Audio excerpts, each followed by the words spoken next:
हम तो यही मानते हैं कि सन 1990 से लेकर आज तक अब तक जो है हमारे नाम पर हर सेकंड की एक न एक पिक्चर बनती रही है, जबकि पूरे देश को पता है, पूरे वर्ल्ड को पता है, पूरे विश्व को पता है कि कश्मीरी पंडित के साथ क्या हुआ क्या नहीं हुआ। और दूसरा, जो पिक्चर जो बनी है वो खाली एक पर्टिकुलर एक साइड की बनी है।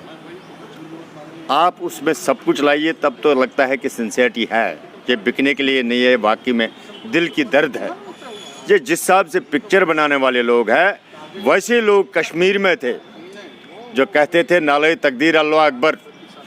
कश्मीरी पंडितों के लिए क्या हिंदुस्तान की पब्लिक अब सड़कों पे उतर के न्याय मांगेगी?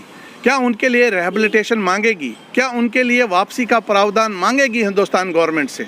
वो देखना है। Is the failure of the government. आप वो गवर्नमेंट को लाइए ना सामने, जिस गवर्नमेंट में ये हुआ है।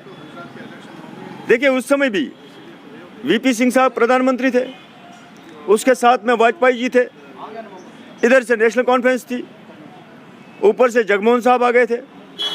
और ये ड्रामा जो चला है, जो रियलिटी बेस्ड पिक्चर है, रियलिटी पे आधार है, जो घटनाएं हुई है 1990 में उनको दर्शाया गया है, सच्ची घटनाओं पे आधारित पिक्चर है। मैं बोल रहा हूँ घटनाएं नहीं है, जो रियलिटी हुई है वो उसको दर्शाया गया है 32 साल के बाद।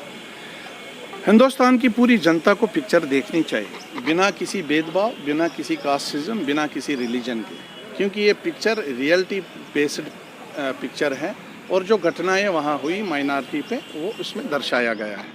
मेरा प्रश्न ये है पूरे हिंदुस्तान के लोगों से, पूरे पॉलिटिकल तंत्र से, कि ये पिक्चर देखते सभी है, रोते सभी है, आंसू फूट फूट के लोग रो रहे हैं। और ये 32 साल के आंसू हैं कश्मीरी पंडित जो आज बहा रहा है। 32 साल से ये आंसू कश्मीरी पंडितों के अंदर दिले जिगर में बंद पड़े थे, जो आज बाहर फूट रहे हैं। ये आंसू बह रहे हैं। इन आंसू को अब क्या हिंदुस्तान सिर्फ बहते देखेगा कि बिकते देखेगा? अगर बहते देखना है तो इन आंसुओं की कीमत आज सड़कों पे उतर के कश्मीरी पंडितों के बारे में न्याय मांगो। कश्मीरी पंडितों के लिए क्या हिंदुस्तान की पब्लिक अब सड़कों पे उतर के न्याय मांगेगी? क्या उनके लिए रिहेबिलिटेशन मांगेगी? क्या उनके लिए वापसी का प्रावधान मांगेगी हिंदुस्तान गवर्नमेंट से? वो देखना है। इस पिक्चर में रियलिटी देखी है, सब कुछ देखा है। विवेक अग्निहोत्री जी की पिक्चर हिट हो गई। मैं तहे दिल से विवेक अग्निहोत्री को इस पिक्चर का धन्यवाद देता हूँ कि उसने सच्चाई सामने ले ली। उसके लिए मैं शुक्रिया करता हूँ और उसको धन्यवाद देता हूँ, बधाई देता हूँ। लेकिन इस पिक्चर के बाद हिंदुस्तान की पब्लिक जो अवेयर हो गई, जो युवा अवेयर हो गए, क्या वो सड़कों पे उतर के कश्मीरी पंडितों के लिए न्याय मांगेगी? ये मेरा प्रश्न है। दूसरा भी पूछ रहा हूँ कि पॉलिटिकल तंत्र को मेरा प्रश्न है आज, मोटा प्रश्न, कि 32 साल से हर किसी पॉलिटिकल पार्टी को ये बात मालूम थी कि कश्मीरी पंडितों पे क्या जुल्म हुआ। चाहे वो कश्मीर की लोकल पार्टी हो, नेशनल कॉन्फ्रेंस हो, पीडीपी हो, कांग्रेस हो, बीजेपी हो, चाहे हिंदुस्तान की कोई पॉलिटिकल पार्टी है, एक एक घटना का हर किसी पॉलिटिकल पार्टी को मालूम है कि कश्मीरी पंडितों पे क्या जुल्म है। मेरा इन पॉलिटिकल पार्टियों से अब क्वेश्चन है कि अब सच्चाई पूरे देश के सामने आई। अब ये पॉलिटिकल पार्टियां अपने किस मुंह से सामने जाएंगे पब्लिक को कि भाई हमने ये सच्चाई क्यों छुपा के रखी थी? मेरा पॉलिटिकल तंत्र से ये क्वेश्चन है कि आप लोगों ने ये सच्चाई छुपा के क्यों रखी थी? अब सामने आई, अब किस मुंह से आप कश्मीरी पंडितों को न्याय देंगे? क्या बात बोलेंगे हिंदुस्तान की पॉलिटिकल पार्टीज? अब चाहे बीजेपी हो, कांग्रेस हो, चाहे नेशनल हो, कोई भी हो, आप किस मुंह से हिंदुस्तान की जनता को जवाब देंगे और कश्मीरी पंडितों को जवाब देंगे? मेरा एक ही क्वेश्चन है कि कश्मीरी पंडितों के 32 साल के आंसू बह रहे हैं, ठीक है, लेकिन ये आंसू सिर्फ बहने के लिए है कि बिकने के लिए है? ये आंसू बिकने नहीं चाहिए। अगर बहे हैं तो हिंदुस्तान की जनता सड़कों पे बहे और कश्मीरी पंडितों के लिए न्याय मांगे, लेकिन मुझे कोई उम्मीद नहीं है। ये क्वेश्चन मैं 1 महीने के बाद पूरे हिंदुस्तान से पूछूंगा। शुक्रिया सर।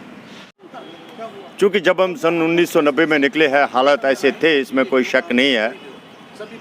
ऐसी आवाज़ें निकले हैं, नाले तकदीर अल्लाह अकबर, हम क्या चाहते हैं आज़ादी, आज़ादी का मतलब क्या है, ला इलाहा इल्लल्लाह या मोहम्मद रसूलुल्लाह, अजगर शासन पाकिस्तान बटो वरे बट इंसान।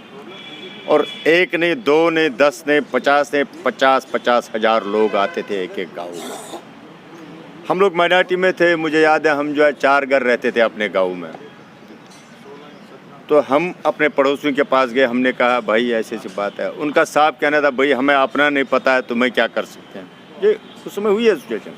इवन जबकि हम डिस्ट्रिक्ट कुपवारा में उस समय डीसी साहब से हमें अप्रोच किया है कि उन्होंने कहा कि हम कुछ नहीं कर सकते हैं, आप जाओ, ठीक। उसके बाद 90 से लेकर आज तक जो हुआ, आपने पिक्चर तो बनाई है, बहुत अच्छी बात है, आपने बनाई, आपने लोगों को दिखाया, आपने रुलाना था वो रुलवा दिया। चूँकि 32 साल से तो हम रो ही रहे हैं, आज थोड़ा ज़्यादा रोए। तो जब कश्मीर से कश्मीरी पंडित विस्थापित हुए तब मुस्लिम भी हुए, तब सरदार भी हुए, आपने क्यों उनको पर्दे के पीछे रखा? और जब गन आया वो आपने क्यों नहीं दिखाया, वो कहाँ से आया है? और जब कश्मीरी पंडित यहाँ पर आया तो उसके बाद जितना गदर हम पे हुआ है, जो खासकर गवर्नमेंट की तरफ से हुआ है, रिलीफ ऑर्गेनाइजेशन की तरफ हुआ है, वो क्यों नहीं दिखाया आपने? आज आप देख सकते हैं, मैं आप भाइयों से मैं रिक्वेस्ट कर रहा हूँ कि आप कभी जब आपके पास मौका होगा आप पुरखू कैंप जाइए, आप वहाँ पर देखिए। इसी प्रेस क्लब में 45 बच्चे 2 साल बैठे हैं अपने जस्टिस मांगने के लिए, भूखे नंगे पैर वो बेचारे यहाँ बैठे थे उस कोविड काल में, आप उनको जस्टिस नहीं दे पाए। और आपने पिक्चर लाई है, आपने रुलाने के लिए लाई है, लेकिन मुझे बताए इससे क्या समाधान है? क्या कश्मीरी पंडित इससे वापस जाएगा? क्या जम्मू कश्मीर का मसला ठीक हो जाएगा? क्या जम्मू कश्मीर में मिलिटेंसी ठीक हो जाएगी? मुझे नहीं लगता। मुझे ये लगता है कि खासकर being as a civil society member एक हूँ मैं, कि जिस हिसाब से हम लोग काम कर रहे थे कश्मीर में, कि देखिए गलती तो हर एक से होती है, ऐसा नहीं कि गलती नहीं होती, और उसका सज़ा भी मिला उन्हें। लाखों लोग मर गए वहाँ भी, लाखों लोग हम कश्मीरी पंडित भी मर गए। उसके बदले हुआ क्या? ये जिस हिसाब से पिक्चर बनाने वाले लोग हैं, वैसे लोग कश्मीर में थे जो कहते थे नाले तकदीर अल्लाह अकबर, हम क्या चाहते हैं आज़ादी। जो आम इंसान को, एक इमोशन लोगों को, जैसे जिस हिसाब से आज रो रहे हैं हर एक आदमी जब पिक्चर देखता है, तो वैसे उनको उस समय जो है एक ब्रीफ किया गया था, एक जो है ना ब्रेन में डाला गया था, भाई हमें अब जो है कल आज़ादी मिलेगी, आप ऐसा करो। और जिससे अल्टीमेटली जो है ना उन्हें कुछ मिला ना कुछ, अल्टीमेटली इतनी मौतें हुई है। अगर पिक्चर दिखानी थी वाकई में ये उसमें पूरा दिखाते। मैं एक बार आपके माध्यम से फिर ये बोलना चाहता हूँ, सबसे पहले गन आया कहाँ से, उसके बाद इसका जिम्मेवार कौन है?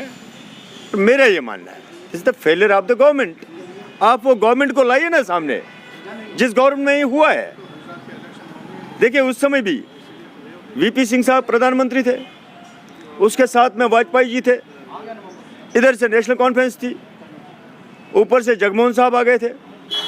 और ये ड्रामा जो चला है, जो हुआ है, जो एब्सूर्ड हुआ है, जो बुरी हरकतें हुई है, जो मैं आज भी जो भूल नहीं पाता हूँ, क्योंकि ये वो जख्म है जो मुझे लगता है कि मैं 7 पीढ़ियों तक सबको ये बताऊँगा भाई मेरे साथ क्या हुआ।